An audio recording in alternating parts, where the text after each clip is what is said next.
historique, notre région est un réseau composé de 30 associations, organisations et militants pour le droit des femmes et des filles de manière générale. Nous savons que c'est un travail d'une longue haleine.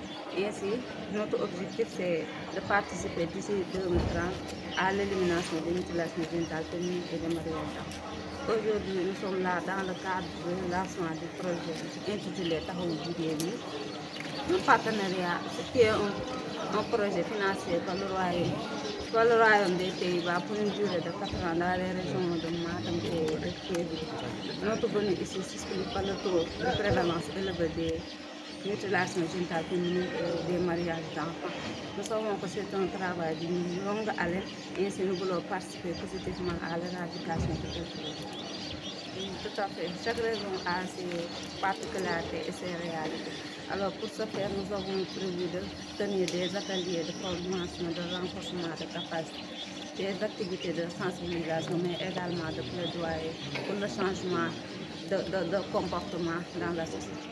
Oui, nous sommes aujourd'hui réunis pour accueillir le projet Taxawu Jigéen Ñi, qui est une initiative des jeunes pour la défense et le respect des droits des femmes et l'élimination en fait, des mariages pour enfants et des MGF. C'est un projet qui vient à son heure, comme on a l'habitude de le dire, pour lutter, pour faire la promotion plutôt de l'abandon de ces pratiques qui sont une réalité ici au niveau de la région de Kédougou. Parce que la première phase pour combattre un problème, c'est de considérer que ce problème existe déjà. Et d'après les dernières statistiques, nous avons soulevé que nous avons pu noter que Kédougou est la première région devant Matam. C'est la raison d'ailleurs pour laquelle Kédougou, ce projet est déroulé concomitamment dans la région de Kédougou et de Matam pour une durée de 4 ans. Oui, je disais que les raisons qui justifiaient la mise en œuvre de ce projet dans la région de Kédougou pouvaient être plusieurs. C'est moi qui en ai retenu que 3, c'est-à-dire la raison holistique de manière générale, qui consiste simplement à dire que les pratiques de MGF et de ME existent depuis des millénaires, depuis de 2000 ans.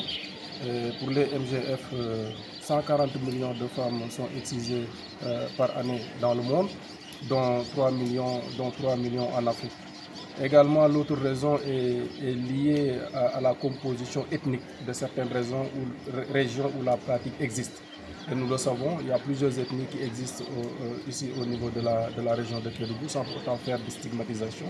Et certaines pratiques existent les pratiques de MGF existent bel et bien dans le cadre en fait, des croyances culturelles de certaines de ces ethnies-là.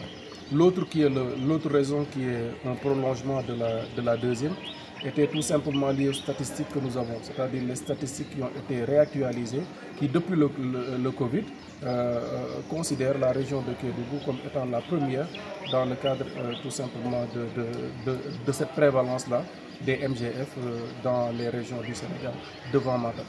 Mais pour faire la synthèse, pour résumer, pour aller vite, je peux dire que c'est quelque chose qui nous tient à cœur et c'est un combat qui est réel. Même si dans le lexique guerrier n'est pas tellement opportun, mais il faut quand même qu'on dise que nous sommes en train de faire des efforts pour la promotion de l'abandon des MGF. Pourquoi nous donnons la main pour faire ça? Parce que je pense que ça peut créer des traumas, ça peut créer des difficultés psychologiques chez les personnes qui ont été victimes de telles pratiques. Donc j'ai tout à l'heure dans mon allocution d'ouverture, j'ai dit, et je pense que c'est le lieu de le redire aussi, il faut qu'on travaille ensemble. Il faut qu'on se donne la main, mais surtout, il ne faut pas qu'on stigmatise un groupe, ou bien qu'un groupe se sente ostracisé. Mais l'idée, c'est de faire un travail ensemble et dans une démarche pédagogique. C'est-à-dire que l'on prenne le temps d'expliquer aux populations pourquoi nous faisons ce que nous sommes en train de faire et surtout d'être à l'écoute des populations, de comprendre les populations aussi. Et ensemble, on trouve la meilleure manière, la meilleure méthode de déployer la stratégie sur le terrain. Je pense que nous sommes en train déjà de le faire, c'est-à-dire de montrer notre disponibilité. Et je pense que chaque fois que le besoin se fera sentir, nous mobiliserons les services de l'État. Donc ce sera fait avec un enthousiasme réel et un plaisir vrai. Parce que ce travail que le réseau vient de faire, c'est un travail qui relève de la santé publique aussi, quelque part. Et toutes les questions de santé nous incombent et je pense que nous allons travailler main dans la main pour la réussite de ce projet dans la région de Kédougou, car l'objectif c'est aussi que Kédougou, qui était 5e, ne soit plus même plus classé dans ces régions-là, qu'on sorte de la zone rouge. En fait, en 2008, c'est peut-être même aller loin. En janvier, j'étais à Echolo avec Plan International. Il y avait une déclaration d'abandon de pratiquement 60 villages qui avaient décidé d'abandonner. Mais après, il y a la question du suivi et aussi il y a la question des frontières. Surtout la question des frontières. Une famille qui décide de partir dans un autre pays au-delà de nos frontières et pratique l'excision ou en tout cas les mutilations génitales, c'est difficile après. C'est difficile d'appliquer la loi sénégalaise au-delà des frontières du Sénégal. Mais je pense qu'il y a un excellent travail qui est en train d'être fait sur le terrain, c'est le travail de la sensibilisation. Parce qu'avec les mots, avec le discours, avec le langage, on arrive à convaincre les personnes. Si on leur tient un discours vrai, on leur explique les dangers de cette pratique-là, les gens peuvent parfois se dire que ce que j'ai entendu, ça a du sens, ça me permettra de sauver ma fille. Donc je pense que nous devons travailler sur la communication, sur la sensibilisation, de sorte que les gens-là n'auront plus besoin de sortir du Sénégal pour faire cette pratique-là.